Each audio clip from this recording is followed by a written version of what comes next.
It started with a door. Not the grand, ominous doors of ancient castles or the creaky, weather-beaten ones of haunted houses, but an ordinary, unremarkable door. White, featureless, standard in size, one of the many that filled the dull corridors of my apartment building. The kind of door you wouldn't give a second thought, except this one was different, and I knew it, even if I didn't know how. I remember the day vividly. I had just come back from a late shift at the firm, dragging my feet up the narrow staircase to my 4th floor unit. My mind was numbed by spreadsheets and numbers, but something caught my eye as I passed the hallway on the 3rd floor. A door, one I was sure hadn't been there before, was standing slightly ajar. I stopped, staring at it for a moment, puzzled. My apartment building was old, and I'd lived there for years. I knew every corner, every scratch on the walls, in every door. This one hadn't existed until now. It was unassuming, blending in with the others, but there was something off about it, something that prickled at the base of my neck. A gut feeling told me that this door wasn't supposed to be here. Shaking off the unease, I continued to my own apartment, telling myself I was just tired, that I'd simply never noticed it before. But that night, as I lay in bed, my thoughts drifted back to it. Who lived behind that door? Had someone moved in recently? I couldn't remember any new tenants, nor had I ever heard anyone moving furniture or making a fuss. The building was always quiet. Too quiet, sometimes. The next day, I couldn't resist. On my way down to work, I stopped in front of the door again, staring at the brass numbers. There were none. No apartment number, no nameplate. Just the plain, white door, as featureless as before. I leaned in closer, curious now, but before I could act, the door creaked, just slightly. My breath caught in my throat. Something about that creak, that tiny, almost imperceptible sound, felt wrong. For a second, I imagined I saw something through the crack. A shadow? A figure standing in the darkness beyond? I jerked back instinctively, heart hammering. My rational mind told me I was being ridiculous, it was just a door. But something deeper, more primal, screamed at me to get away. Over the next few days, I tried to ignore it. I went about my routine, waking up, heading to work, coming back home late at night. But every time I passed that door, I felt its presence tugging at me. A constant weight that hung in the air, heavy and oppressive. I tried telling myself it was just an ordinary door, there was nothing behind it but another apartment, another person living their life, like me. But that explanation never felt right. The more I avoided it, the more it invaded my thoughts. The door became an obsession, gnawing at the corners of my mind. What if it wasn't just a door? What if it was something more, something else? Finally, I couldn't take it anymore. One night, after tossing and turning in bed, I got up, unable to shake the compulsion. I grabbed my phone for a light, slipped into my shoes, and quietly opened my apartment door. The hallway was silent, bathed in the dim glow of the old, flickering overhead lights. My footsteps were soft on the worn carpet as I made my way down to the 3rd floor. There it was, the door, slightly ajar as always. The crack of darkness that lay beyond it seemed deeper, more impenetrable than before. My hand hesitated on the doorknob.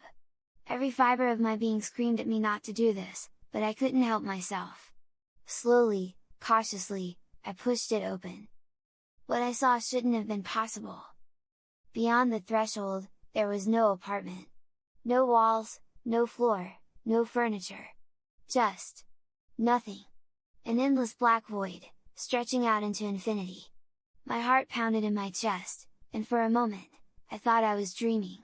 But no, I was awake, standing at the edge of something that defied reason. I blinked, and the scene shifted. For a brief second, I could see it, a hallway. But not the one I knew. This hallway was different, distorted, like looking at a reflection in a cracked mirror. The walls were the same dingy yellow as the rest of the building, but they twisted and stretched in impossible ways. The shadows flickered unnaturally, and the air felt thick, oppressive. I could hear something, faint at first, but growing louder. A low hum, vibrating deep in my bones, like a machine whirring just out of sight. I blinked again, and the void returned. I stumbled back, the door closing on its own with a soft click.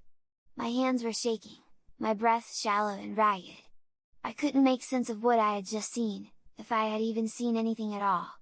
Maybe it was a trick of the light, or my mind playing games with me. But deep down, I knew that wasn't the case. For days after, I tried to forget about the door, about the void, about that brief glimpse of the twisted hallway. But I couldn't. It was like a splinter lodged in my brain, festering, refusing to be ignored. And then the dreams began. At first, they were vague, impressions of dark corridors and shifting walls, of doors that led to nowhere. But soon, they became more vivid, more terrifying. I would find myself standing in front of that same door, only this time, it was wide open, and the void beyond it pulsed with a strange, malevolent energy. In my dreams, I could hear something calling to me from the other side, a voice that was neither human nor machine, but something far older and far more dangerous. It would whisper my name, beckoning me to step through, promising me answers to questions I didn't know I had. And every time I woke up, drenched in sweat, heart racing, I would swear I could still hear the faint echoes of that voice, lingering in the corners of my mind. One night, the dream changed. I was no longer standing in front of the door. This time, I was inside the hallway, the twisted, distorted one I had seen before. The walls seemed to breathe, expanding and contracting like the lungs of some great, slumbering beast. The hum was louder now, vibrating through my entire body, and the air was thick with the scent of decay. As I walked down the hallway, doors appeared on either side of me, each one slightly ajar, each one leading to a different nightmare. Behind one, I glimpsed a room filled with flickering, static-filled televisions, all showing distorted images of faces I didn't recognize. Behind another, a staircase spiraled downward into an abyss, its steps slick with something dark and wet. But it was the final door that stopped me in my tracks. It was identical to the one in my apartment building, plain and white, slightly ajar. And just like in my waking life, I felt the pull. That irresistible compulsion to see what lay beyond.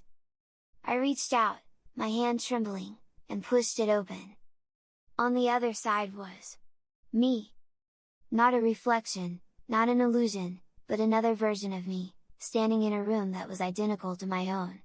He, or I, looked at me with wide, terrified eyes, mirroring the same shock and confusion I felt. For a moment, we just stared at each other, neither of us daring to move.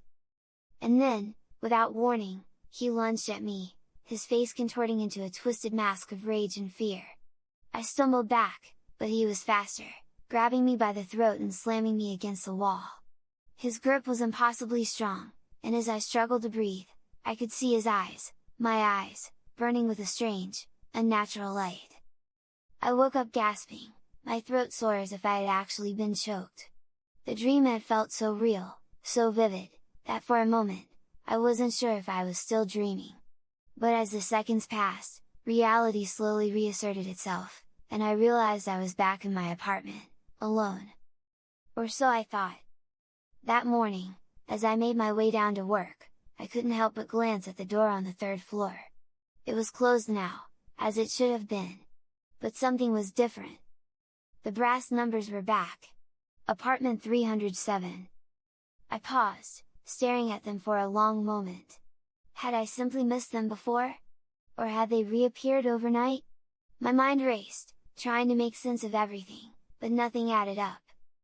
Later that day, I went to the building manager, an elderly man named Mr. Hargrove who had worked here since before I moved in. I asked him about the door, about who lived in 307. He looked at me, confused. "There is no 307, he said, shaking his head. "Never has been. This building only has units up to 306. I protested, insisting I had seen the door, that I had seen the number. But he just chuckled and waved me off, clearly thinking I was joking or losing my mind. That night, I couldn't take it anymore. I had to know what was behind that door. The real door. Not in my dreams, not in some twisted hallucination, but in reality. I needed to see it again, to confront whatever it was that was driving me to the brink of madness. The hallway was quiet, almost unnaturally so, as I made my way down to the third floor. I had brought a flashlight this time, just in case. My hand trembled as I approached the door. Apartment 307. There it was, exactly where it shouldn't be, standing slightly ajar as though it had been waiting for me. I hesitated, my heart racing. What if the void was still there? Or worse, what if that other version of me was waiting on the other side? My throat tightened at the memory of the dream, the sensation of his hands around my neck. But I had come this far. I couldn't turn back now. With a deep breath, I pushed the door open. What I saw was normal. A simple apartment, just like mine.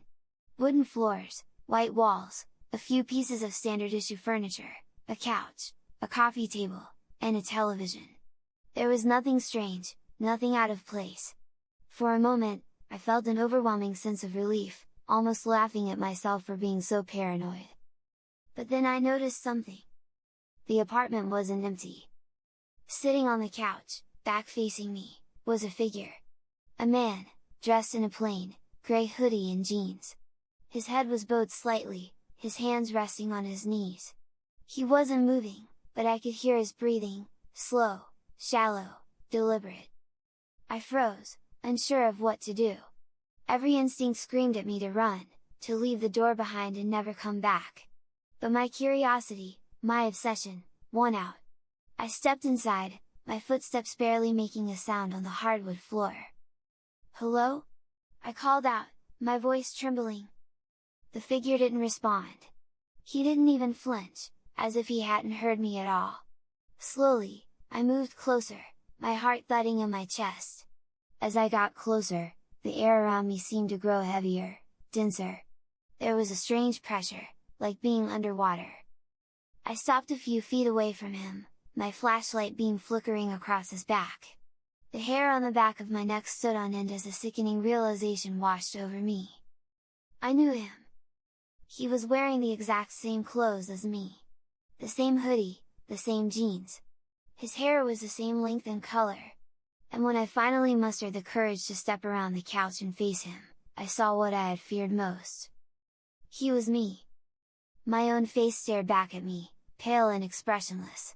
His eyes were wide open, but there was no life in them, just a vacant, glassy stare. His skin was waxy, too smooth, like a mannequin. But the worst part was the way his lips moved, ever so slightly, forming words that I couldn't hear. I stumbled back, my mind reeling, trying to process what I was seeing. This wasn't possible. This wasn't real. I had to be dreaming. But the weight in the air, the suffocating pressure, it all felt too real, too immediate. As I stood there, frozen in shock, the figure's head slowly turned toward me, his neck creaking like rusty hinges. His dead eyes locked onto mine, and a cold, eerie smile stretched across his face. His lips continued to move, faster now, but still without sound. My heart pounded so hard I thought it might burst. I wanted to run, but my legs refused to move. I was trapped, rooted to the spot, watching as this twisted version of me leaned forward, his smile growing wider, more grotesque, until it stretched impossibly far, the skin around his mouth splitting open like overripe fruit. Then, I heard it! A whisper! Not in my ears, but in my mind. A voice, faint but insistent, creeping into my thoughts like a parasite. "Step inside!" I shook my head, trying to block it out, but the voice only grew stronger, louder. "Step inside! Join us!" The words were a command, a compulsion that gnawed at my will. My body moved on its own, my feet shuffling forward against my better judgment, toward the thing that wore my face. Panic surged through me, but I couldn't stop. The air grew heavier, my vision blurred, and the world around me seemed to warp, bending in on itself like a funhouse mirror. The walls twisted, the floor buckled, and the apartment began to stretch, expanding into a dizzying labyrinth of impossible angles and endless corridors. The figure on the couch, stood up now, its head twitching unnaturally as it advanced toward me, its smile stretching wider and wider until it split its face in half. Behind it, other doors appeared, leading to more rooms, more versions of myself, all of them watching, all of them smiling that same sickening, hollow grin. The whispers multiplied, filling the air, overlapping, growing louder until they were a cacophony of voices, all demanding the same thing. Step inside! Step inside! Step inside! I screamed, but no sound came out. My vision swam, and the room around me folded in on itself, collapsing into the void I had glimpsed before. Blackness swallowed everything, and for a moment, I felt myself falling, tumbling through infinite darkness.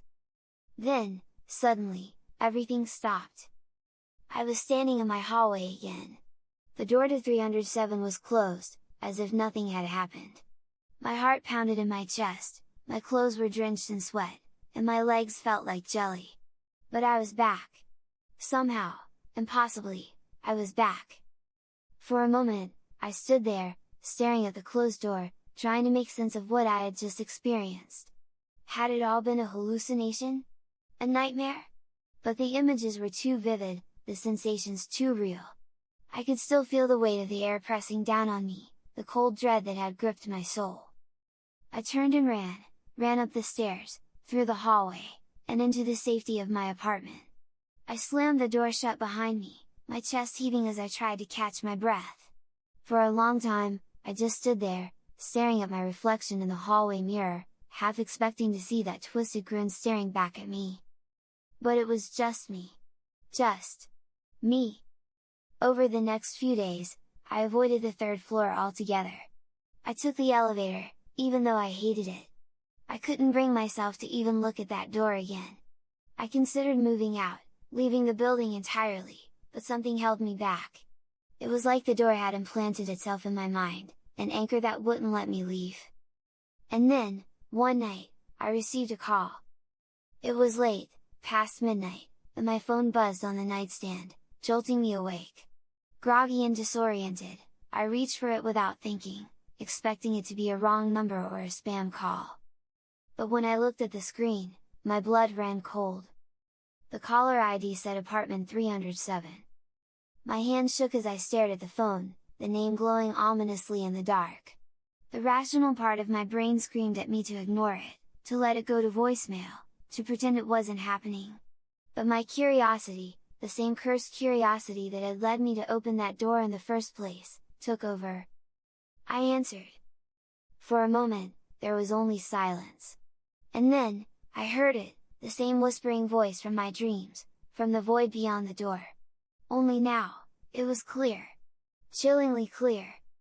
You can't escape. You're already inside. The line went dead. I dropped the phone, my hands shaking uncontrollably. I could still hear the voice, echoing in my head, repeating those same words over and over again. You're already inside. I looked around my apartment, dread sinking into my stomach. Everything looked normal, my furniture, my belongings, the familiar surroundings of my home. But something was wrong. Something had changed, even if I couldn't see it yet. The door to my apartment creaked open, slowly, ever so slightly. My breath hitched in my throat as I stared at the dark hallway beyond. For a moment, I thought I saw movement, a flicker of a shadow, just out of sight. And then, I realized the truth. The door to apartment 307 had never been a door to another place. It had been a door to me. And now, I was on the other side. I stood frozen in the dim light of my apartment, the weight of realization sinking in, heavier than anything I had ever known. The thought came unbidden, terrifying in its simplicity, I was no longer in my world. My mind raced, but no rational explanation could anchor me to the reality I had once known. The sensation of stepping through that door, into that void, that twisted reflection of myself, it had all been real. More real than anything I could comprehend. And now, I was trapped. But trapped where? Inside what? Inside who? I glanced around, my eyes darting to every corner of my apartment, searching for something, anything that could ground me. Everything looked the same, the couch, the television, the kitchen table. But it wasn't right. The colors were off, too vibrant, too sharp, as though the world around me had been repainted in hues that didn't belong. The walls pulsed with a faint energy, almost like breathing, and the shadows danced in ways they shouldn't have. A cold realization gripped me: this place, this apartment, these surroundings, were not mine. They looked like mine, but I could feel it in my bones. I was inside some grotesque, uncanny mimicry of my world, crafted with unsettling precision. I stepped cautiously toward the door that had creaked open moments ago. The hallway beyond was shrouded in darkness, but I knew I had to look. I had to know if the building itself was twisted, or if it was just me. With each step, my heart pounded louder, until it drowned out the sound of my own breathing. I reached the door and peered into the hallway. It was silent, unnaturally so, the kind of silence that pressed against your ears and made your skin crawl. And it was empty. At least, it looked empty. The hallway stretched out in both directions, just as it always had. The same worn carpet, the same flickering lights. But something was wrong, deeply, fundamentally wrong. The air was thick, heavy, as though the very atmosphere had become a living thing, dense with invisible watchers. I could feel eyes on me, but there was no one there. The space seemed to stretch farther than it should, the corners of the hallway bending and warping in my peripheral vision, like the building itself was stretching into something far larger than it should have been. I turned back into my apartment, shutting the door softly behind me, but that did little to soothe the growing terror gnawing at my gut. My phone was still on the floor where I had dropped it. Cautiously, I picked it up, dreading what I might see.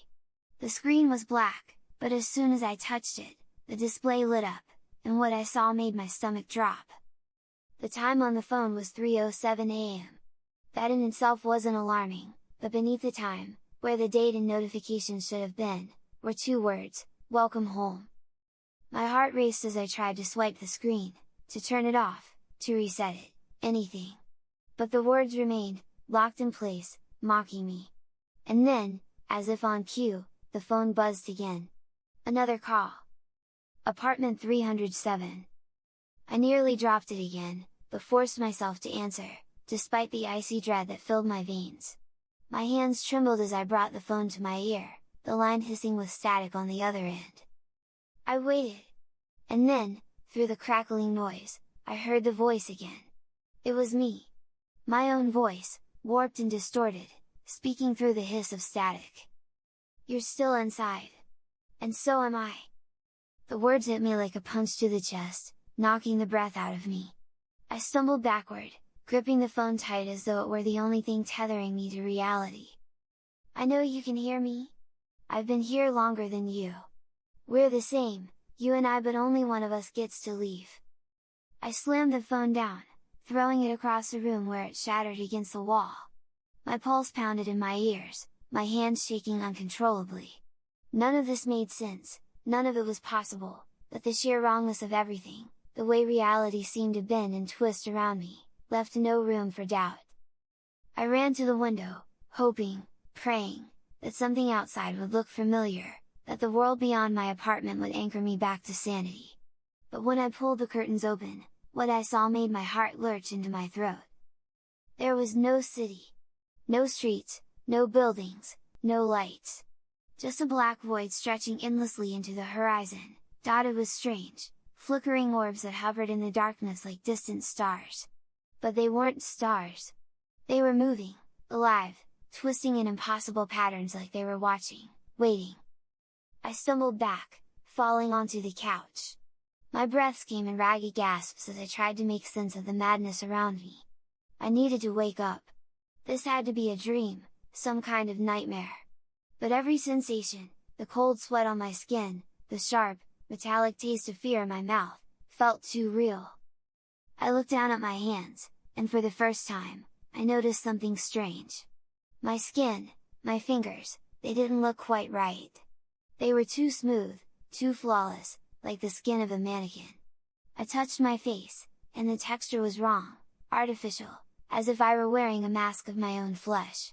Panic surged through me as I ran to the bathroom, flipping on the light. The face staring back at me from the mirror wasn't mine. At first glance, it was my face, every feature was in the right place, but as I leaned closer, I saw the subtle distortions, the imperfections. My eyes were too wide, the smile too stiff, my skin too smooth, like I had been reconstructed from memory. A cheap imitation. A puppet wearing my face. My reflection blinked, and I didn't. I stumbled back from the mirror, bile rising in my throat. This wasn't me. This thing, this imposter, wasn't me. I was trapped in here, inside something, while something else wore my skin, my face. And then, I heard it again. The whisper, not from the phone, but from the very walls around me. You're inside now. You can't leave. But we can trade. The voice was coming from everywhere and nowhere at once, circling around me like a predator stalking its prey. You can stay, or you can find someone else. Someone to take your place. That's how it works. The walls seemed to close in, the air growing thick and suffocating. I backed away from the bathroom, my mind racing. Find someone else? A replacement? Was that how I had ended up here? Was that what the thing in apartment 307 had done to me? I realized with a sickening clarity what the voice was offering. If I wanted to escape, I would have to find someone else, someone to take my place in this nightmare. The door, the apartment, it was a trap, a threshold that ensnared anyone foolish enough to cross it. And now, it had me. A sudden, frantic thought surged through me, could I really do it? Could I lure someone else here, condemn them to this fate just to save myself? I didn't want to answer. But deep down, I already knew the truth. The door was waiting. I stood in front of my own door for what felt like hours, staring at the handle. All I had to do was open it. The hallway would be there. The door to 307 would be there. I knew what I had to do. The building was full of people, neighbors I had passed countless times in the hall, people who trusted me, who wouldn't question if I knocked on their door. I reached for the handle. But as my fingers closed around the cold metal, the voice whispered one final time, so close now that it felt like it was coming from inside my own head. You're already inside. And with that, I understood. There was no escape. No replacement. No way out. Because I had never left. I hadn't entered apartment 307 that night. Apartment 307 had entered me.